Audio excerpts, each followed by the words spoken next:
தனுஷ் இயக்கத்தில் 4வதாக உருவாகியுள்ள படம்தான் இட்லி கடை. இப்படத்தை இயக்கி ஹீரோவாக நடிகர் தனுஷ் நடித்துள்ளார். மேலும் இப்படத்தில் நித்யா மேனன், சத்யராஜ், அருண் விஜய், ஷாலினி பாண்டே, பார்த்திபன், சமுத்திரகனி, ராஜ்கிரண் என பலரும் நடித்துள்ளனர். இப்படத்திற்கு சில கலவையான விமர்சனங்கள் இருந்தாலும் மக்கள் மத்தியில் நல்ல வரவேற்பு கிடைத்துள்ளது. இந்த நிலையில் தற்பொழுது 9 நாட்களில் இப்படம் செய்துள்ள வசூல் குறித்து தகவல் வெளியாகியுள்ளது.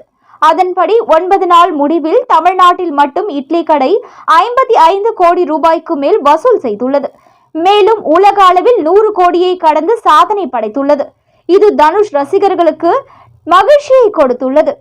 அதே போல கன்னட நடிகர் ரிஷப் ஷெட்டி இயக்கத்தில் சமீபத்தில் வெளியாகி மாஸ் வரவேற்பு பெற்று வரும் திரைப்படம் காந்தாரா சாப்டர் 1. இப்படத்தை ஹோம்லி பிலிம்ஸ் தயாரிக்க ருக்மணி வசந்த் கதாநாயகியாக நடித்திருந்தார். மேலும் ஜெயராம், குல்ஷன், ராகேஷ் புஜாரி ஆகியோர் இப்படத்தில் நடித்திருந்தனர். வசூலில் மாஸ் காட்டி வரும் இப்படம் 8 நாளில் செய்துள்ள வசூல் குறித்து தகவல் வெளியாகியுள்ளது. அதன்படி தமிழ்நாட்டில் மட்டும் காந்தாரா 50 கோடி ரூபாய்க்கு மேல் வசூல் செய்துள்ளது.